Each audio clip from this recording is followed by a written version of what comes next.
Çamaşır makinesi kilit sağlamlık testi.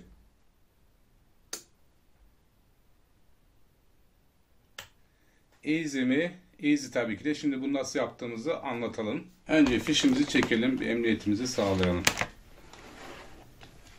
Şimdi burada iki tane çamaşır makinesi kilidi var. Farklı dizayna sahip fakat iç yapıları, yani çalışma mantıkları aynı. Şuradan gösterelim. Bu kilidin şu kısmı, bakın şuradan soket geliyor. Ortadaki soket, tamam mı? Buraya geliyor ve bu anahtarı alttaki PTC'nin yardımıyla ısıtarak şu sokete temas ettiriyor. Ne oluyor? Bu şekilde bir enerji geçiş sağlıyor. Yani buradan, orta uçtan gelerek bu uçtan çıkış sağlıyor. Buralarda bir arıza varsa bu çıkış sağlanmaz. Dolayısıyla anahtarınız bozuk demektir.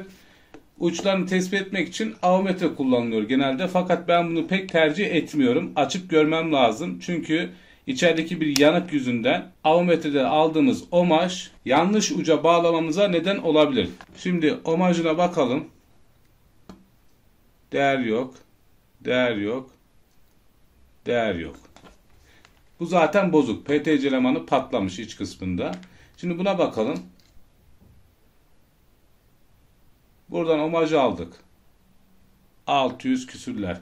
Diğer uca bakıyoruz. Değer yok. Değer yok. Omaj aldığımız soketler bizim elektrik giriş soketlerimiz. Yani bir uç buraya, bir uç buraya bağlanacak demektir. En güzeli açmaktır. Bakın bu soket direkt bu hatta geliyor. Buradan da şu sokete bunun yukarı kalkması ile bağlantı kuruyor. Demek ki bu uçlarımızdan birisi. Bir tane de alttaki PTC'yi ısıtacak uç lazım. Yani iki uç gerilim oluşturacak ve altta PTC ısınacak. Dolayısıyla şu iki uçtan hariç bir uç olacak. O da bu zaten. Alta girmiş bakın. Buradan altına girmiş. Yani siz yanlışlıkla şu iki uca bağlarsanız ne olur? Sigorta her şey atar. Şimdi sağlamlık testi yaparken nasıl yapıyoruz? Sağlamlık testi yaparken de elektrik kablomuzun bir ucunu bağlıyoruz. Kesin emin olduğumuz kısa devre yapan girişin ilk başlangıç kısmına. Burası çıkış. Burada neresi? Burada da şu kısım. Aynı işlevi bu parça yapıyor. Şimdi birisini buna bağladık. Elektriğin diğer çıkışını ise PTC'nin ısınmasını sağlamak için alt kısma giren sokete bağlıyoruz. Yani ortadaki. Burada ise hangisi? Şu. İlkini ortaya bağladık. İkincisi de bu. Ancak bu bozuk olduğu için bunda onu yapmayacağız. Çünkü PTC patlak. Bu ikisine bağladık. Şöyle gösterelim. Şu ikisine. Ampulün bir ucunu, ampul 220 volt olacak bu arada. Bir ucunu elektrik kablomuza bağlıyoruz. Dolayısıyla buradan elektrik gelecek. Bu hatta, bu sokete giriş yapacak. Ne oldu? Artımız buradan geldi veya eksimiz. Elektriğin diğer artı ucu ya da eksi ucu da buradan geldi. İkisi ısıttılar PTC'yi. Ne olacak? Bu yukarı kalkacak. Dolayısıyla bu kabloyu buraya bağlarsanız patlar. Gümler. Çünkü elektrik kablosunu birbirine değdirmek gibi olur bu. Buraya zaten bağladık ampulümüzün bir ucunu. Dolayısıyla buradan elektriği aldıktan sonra enerjiyi ısınıp yukarıda devreyi tamamlayınca eksi ya da artı enerji çıkışını buradan alacak. Yani burası zaten vardı. Buradan da çıkışı alıyor. Demek ki bu anahtar sağlam. Akım buradan geçti. Kilidimiz sağlam demektir. O manaya geliyor. Şöyle takalım.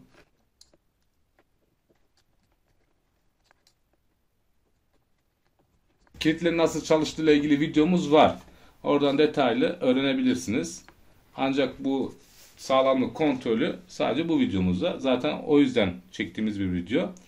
Şimdi bakın biz elektriği verdiğimizde ne olacak? Buradan elektriğimiz giriş yaptı. Kablonun diğer ucuyla buradan geldi. Bu ikisi birleşti. PTC ısıttı. PTC yukarı kalktı. Dolayısıyla buradaki enerjimiz ne olacak? Buradan da alınmaya başlayacak. Yukarı kalktığı için. Ve dolayısıyla buradan bir elektrik geçişi olacak.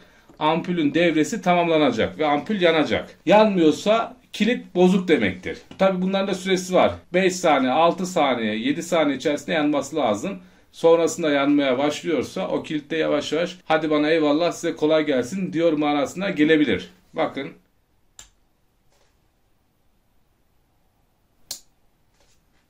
Anahtar kalktı ve ampulümüz yandı.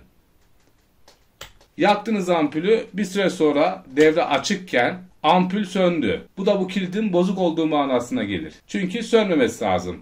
Kapattınız. Soğuyunca bu aşağıya inecek. Şu parça. Ve devre tekrar kesilecek. Yani soğudu aşağıya düştü. Şu kısım. Siz tekrar bastınız. Ve ampul anında yandı. Yani hiç düşmemiş gibi yandı. Bu da bu kilidin bozuk olduğu manasına gelir.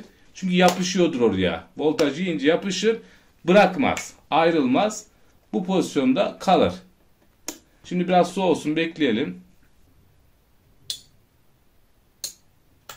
Bu.